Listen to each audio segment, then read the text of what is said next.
Alhamdulillahi nahmaduhu wa nasta'inuhu wa nastaghfiruh wa nastahdihi wa nastansiruh wa na'udzu billahi min syururi anfusina wa min sayyiati a'malina. May yahdihillahu fala mudhillalah wa may yudlil fala hadiyalah. Asyhadu an la ilaha illallah wahdahu la syarikalah wa asyhadu anna Muhammadan abduhu wa rasuluh. Wa may yuti'illaha wa rasulahu faqad rasyad wa may ya'sillaha wa rasulahu faqad ghawa hatta yafil amrillah. Wa sallallahu ala sayyidina Muhammadin wa ala alihi wa sahbihi ajmain wa sallama tasliman katsiran daiman ila yaumiddin. Amma ba'du, faya ayyuhal hadirun ittaqullaha haqqa tuqatih wa la tamutunna illa wa antum muslimun. Hadirin jamaah Jumat rahimakumullah, pada kesempatan yang mulia ini saya berwasiat wabil khusus kepada diri saya sendiri dan umumnya kepada para jamaah Jumat sekalian, marilah untuk terus-menerus meningkatkan keimanan dan ketakwaan kita kepada Allah Subhanahu wa taala dengan cara melaksanakan segala perintah-perintahnya dan menjauhi segala larangan-larangannya. Puja, puji dan syukur mari kita panjatkan kepada Allah Subhanahu wa taala yang Maha Ghafur. Salawat serta salam kita bingkiskan ke baginda tercinta, yakni habibana wa nabiyana wa maulana Muhammad sallallahu alaihi wasallam. Hadirin jamaah Jumat rahimakumullah, dikisahkan pada zaman Nabi Yusuf alaihissalam ada seorang raja Mesir yang bermimpi. Dalam mimpi tersebut raja melihat 7 ekor sapi betina gemuk yang dimakan 7 ekor sapi betina kurus.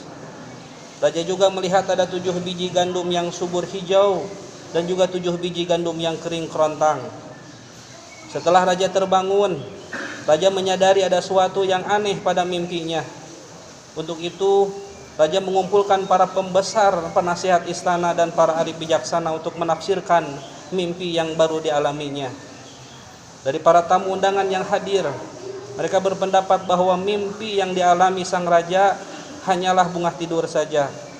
Para penasihat istana menyarankan agar raja melupakan saja mimpi yang dialaminya itu. Mendengar jawaban dari para penasihat istana, sepertinya sang raja tidak puas dengan tafsir mimpi yang diberikan. Raja meminta agar dicarikan lagi penafsir mimpi yang handal.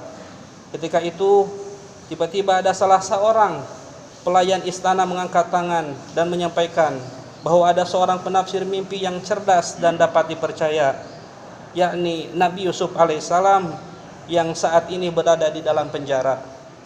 Tanpa pikir panjang, sang raja segera menyuruh pelayan istana untuk menanyakan tafsir mimpi kepada Nabi Yusuf alaihissalam. Singkat cerita, Nabi Yusuf alaihissalam segera menafsirkan mimpi sang raja. Nabi Yusuf alaihissalam menafsirkan mimpinya bahwa negara akan menghadapi masa makmur dan subur selama 7 tahun. Tumbuh-tumbuhan dan semua tanaman gandum, padi dan sayur mayur akan menghasilkan panen yang berlimpah ruah. Kemudian setelah itu akan menyusul masa paceklik yang cukup lama selama 7 tahun berikutnya. Sungai Nil tidak akan memberi air yang cukup bagi ladang-ladang yang kering. Nabi Yusuf alaihissalam melanjutkan tafsir mimpinya. Setelah mengalami kedua masa 7 tahun itu, akan tiba masa basah. Hujan deras akan turun menyirami tanah-tanah yang kering. Tumbuhan pun kembali hijau. Hadirin jamaah Jumat rahimakumullah, setelah menyimak penjelasan Nabi Yusuf alaihissalam, pelayan tadi pergi dan menyampaikan ke raja. Kali ini raja lebih percaya bahwa tabir mimpi yang disampaikan Yusuf lebih mudah dipahami akal sehat. Akhirnya sang raja membebaskan Nabi Yusuf alaihissalam dari segala dakwaan dan fitnah yang menimpanya. Sebagai imbalan, Nabi Yusuf alaihissalam diangkat menjadi bendahara kerajaan Mesir karena kemampuannya yang cerdas dalam manajemen harta. Kisah Nabi Yusuf ini diabadikan oleh Allah Subhanahu wa taala dalam surat Yusuf ayat 43 sampai 55. Kisah perjalanan Nabi Yusuf di atas menjadi pelajaran berharga bagi umat berikutnya, termasuk kita saat ini. Oleh karena itu, sebagai umat Nabi Muhammad SAW, Kita harus cerdas mengambil hikmah dari kisah Nabi Yusuf tersebut. Dalam ini Allah Subhanahu wa taala berfirman dalam surat Yusuf ayat 111. A'udzubillahi minasyaitonir rajim. Laqad kana fi qasasihim ibratul liulil albab. Maka haditsa yaftara walakin tasdiqal ladzi baina yadayhi wa tafsila kulli syai'in wa huda wa rahmah liqaumi yu'minun. Yang artinya sesungguhnya pada kisah-kisah mereka itu terdapat pengajaran bagi orang-orang yang mempunyai akal. Al-Quran itu bukanlah cerita yang dibuat-buat, akan tetapi membenarkan kitab-kitab yang sebelumnya dan menjelaskan segala sesuatu dan sebagai bentuk petunjuk dan rahmat bagi kaum yang beriman. Hadirin jamaah Jumat rahimakumullah, dari kisah tersebut ada dua hikmah yang dapat kita petik untuk diterapkan dalam kehidupan kita sehari-hari. Yang pertama, hikmah pertama, kita harus waspada dan siaga tentang segala kemungkinan yang akan terjadi. Mungkin di waktu tertentu seseorang diberikan rezeki yang melimpah, perusahaan, bisnis, dan investasi di mana-mana. Namun di waktu yang lain bisa saja Allah Subhanahu wa taala memberikan cobaan yang di luar prediksi. Seperti wabah Covid-19 ini yang tidak diprediksi sebelumnya. Ketika wabah Covid melanda, banyak orang kelabakan, banyak perusahaan gulung tikar, dan ribuan karyawan di PHK, banyak terjadi pengangguran dan lain sebagainya. Oleh karena itu, sikap waspada dan siaga perlu dimiliki oleh seorang muslim agar bisa mempersiapkan diri dan mengatur rencana jika di kemudian hari datang masa-masa sulit. Dan hikmah yang kedua adalah kita harus meneladani kegigihan dakwah seorang Nabi Yusuf alaihissalam. Nabi Yusuf alaihissalam adalah seorang yang gigih dalam berdakwah. Beliau selalu tegar ketika difitnah ibu angkatnya, seorang istri pembesar Mesir, meskipun setiap hari hidup dalam jeruji besi. Nabi Yusuf alaihissalam tidak pernah mengeluh. Justru waktu yang dijalaninya dimanfaatkan untuk berdakwah dengan sesama narapidana. Hingga pada akhirnya status narapidana yang disandang Nabi Yusuf alaihissalam mampu mengantarkannya kepada pejabat di istana. Integritas, kejujuran, dan kapasitas Nabi Yusuf alaihissalam mengelola keuangan menjadi modal utama untuk menjadi bendahara di kerajaan Mesir. Begitu juga dengan kehidupan kita saat ini. Kita bisa meneladaninya dengan cara menerapkan sikap jujur. Meskipun karakter kejujuran tidak semudah membalikkan telapak tangan, butuh perjuangan dan kerja keras. Hadirin jamaah Jumat rahimakumullah, dalam ini Allah Subhanahu wa taala berfirman, A'udzubillahi minasyaitonir rajim, ya ayyuhalladzina amanu taqullaha wa kunu ma'as shadiqin.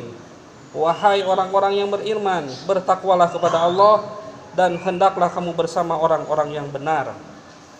Firman Allah Subhanahu wa taala tersebut memotivasi kita semua bahwa kesengsaraan dan hidup kesusahan tidak menjadi alasan utama untuk berputus asa. Justru harus bisa dijadikan motivasi untuk bangkit dan berkarya. Semoga Allah Subhanahu wa taala memberikan taufik dan hidayahnya kepada kita semua, sehingga kita semua dapat memetik hikmah dari kisah Nabi Yusuf tersebut. Amin ya Allah ya rabbal alamin. Barakallahu li wa lakum fil Qur'anil azim wa nafa'ani wa iyyakum bima fihi minal ayati wa dzikril hakim. Wa taqabbala minni wa minkum tilawatahu innahu huwas samiul alim. Wa qur rabbifir warham wa anta khairur rahimin. Bismillahirrahmanirrahim. Amin ya rabbal alamin. Bismillahirrahmanirrahim. Allahu samad lam yalid wa lam yulad.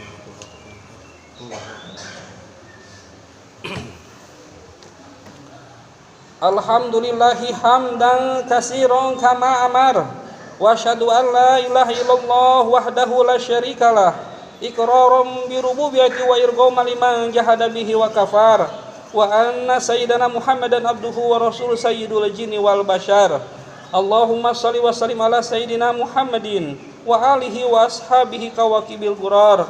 Amma ba'du, fa ya ayyuhal hadirun ittaqullaha fi ma amar wantahu amanaha anhu wa hadar. Innallaha wa malaikatahu yusalluna 'alan nabi ya ayyuhalladzina amanu shallu 'alaihi wa sallimu taslima.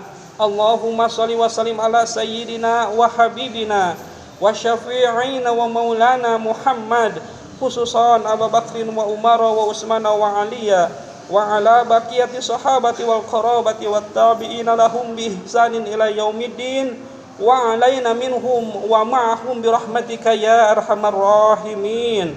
اللهم انصرنا والمسلمين واحفظنا وإياهم وفرجنا وإياهم وأصلح بيننا وثبت أقدامنا وانصرنا على القوم الكافرين.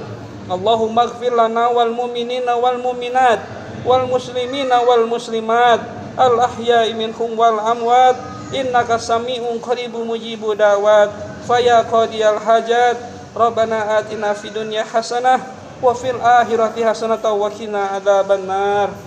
عباد الله إن الله يأمر بالعدل والإحسان وإيتاء ذي القربى وينهى عن الفحشاء والمنكر والبغي يعظكم لعلكم تذكرون.